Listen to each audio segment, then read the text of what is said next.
তো নমস্কার সকলকে। শীতকাল, আর শীতকাল মানে একটা বিয়েবাড়ির ব্যাপার, বিয়েবাড়ির অনুষ্ঠান। তো আমি গিয়েছিলাম একটা বিয়েবাড়ি। সেই বিয়েবাড়ির আজকে আমি একটা মেনুর ভিডিও আপনাদের সাথে তুলে ধরবো।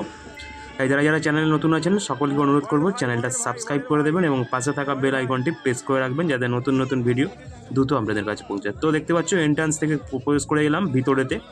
খুব সুন্দরভাবে লাইটিং করে কিন্তু সাজানো হয়েছে, পুরো অসাধারণ দেখতে লাগছে।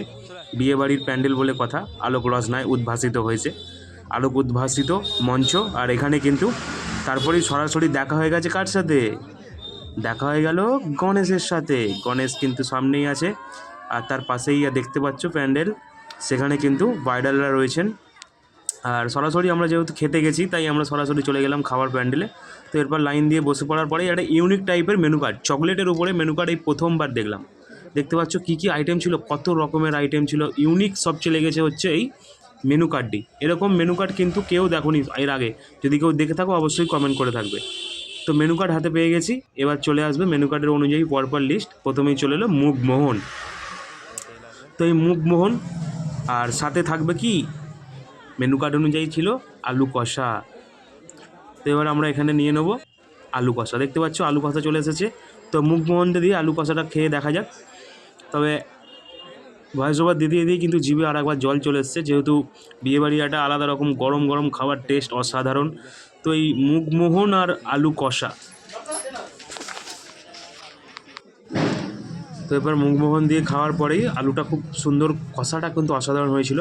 তো এরপর চলে আসলো দেখতে পাচ্ছ স্যালাড। প্রথমবার মুগমোহন দিয়ে স্টার্ট করা হলো, তারপরে চলে এলো সালাড, শসা পেঁয়াজ। আমি আরও একটু পেঁয়াজ চেয়ে নিলাম। আর এরপরেই চলে এলো কিন্তু ফিশ রোল। ফিশ রোল, এরকম বড় সাইজের ফিশ রোল আমি কিন্তু প্রথমবার খেলাম। ভিতরে স্টাফিংটা দেখবে, পুরো মাছে ভর্তি, পুরোটাই ভেটকি মাছে ভর্তি, অসাধারণ খেতে। আর উপরটা এত সুন্দর ক্রিস্পি হয়েছে, পুনরায় কিন্তু আমার জিভে জল চলে আসছে। খুব সুন্দর দেখতে পাচ্ছ, মাছের ফিলেতে ভর্তি, পুরো মাছে ভর্তি।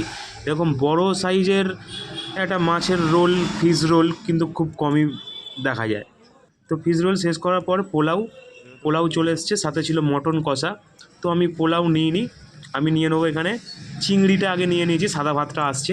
তো চিংড়ি মালাইকারি সাইজগুলো দেখেছো, এক চেটো করে চিংড়ি মালাইকারির সাইজ। তো প্রথমে চিংড়ি মালাইকারির যে কাঠি, সে কাঠিটা আমি ছাড়িয়ে নিলাম। ছাড়িয়ে নেওয়ার পরে কিন্তু খোসাগুলো ছাড়িয়ে নিতে হবে। খোসাগুলো ছাড়িয়ে নিয়ে এগুলো ডাস্টবিনে ফেলে দিতে হবে। এরকম বড় সাইজের চিংড়ি মালাইকারি সাথে স্যালাড দিয়ে খেলাম, খুব সুন্দর একটা কম্বিনেশান। তো এরপর আমার কাছে চলে এসেছে দেখতে পাচ্ছ সাদা ভাত, স্টিম রাইস অর্থাৎ সাদা ভাত। আর আমি এখানে নিয়ে নেবো একটু করে মটন কষা। সেই মটন কষা হাই লেভেলের, হাই টেস্টের একটু মটন কষার জন্য অপেক্ষা করছি। আর চলে এসছে দেখতে পাচ্ছ মটন কষা, গ্রেভি অসাধারণ গ্রেভি, আর থিকনেস দেখেছো কত সুন্দর। অল্প করে নিয়ে খাওয়া হয়ে যেতেই এবার চলে আসছে সরাসরি পাতেতে কিন্তু পাঁপড় ভাজা। চাটনিটা নিলাম না, কারণ চাটনিটা আমি খাই না। বেশ পরিমাণে একটু পাঁপড় নিলাম যাতে ডাইজেস্টটা ভালো হয়। তো পাঁপড়গুলো শেষ করে দিই। পাঁপড়গুলো শেষ করার পরেই পাতে চলে এসছে লট চমচম। কি বড় সাইজের লট চমচম দেখেছো, আহা অসাধারণ, পুরো জিভে জল আনার মতো সন্দেশ তারপরেতেই। কিন্তু খুব সুন্দর লট চমচম এবং সন্দেশ। তারপর সরাসরি চলে যাব এবার পান খেতে। আইসক্রিমটা স্টলে ছিল, পানটাও স্টলে ছিল। দেখতে পাচ্ছ এখানে পানের স্টল চলে এসছে। পানের স্টলে বিভিন্ন ধরনের পানের কিন্তু আয়োজন করা হয়েছিল দেখতে পাচ্ছ। আর এখানে ফায়ার পানেরও ব্যবস্থা ছিল, জোন মৌরি মিষ্টি পান সমস্ত রকম পানের ব্যবস্থা ছিল এখানটাতে। তো এই ভিডিওটা কেমন লাগলো, বিয়েবাড়ির ভিডিও, সকলে জানাবে। ভালো থাকবে, সুস্থ থাকবে, দেখা হবে আরেকটি নতুন ভিডিওতে। Tata, bye bye.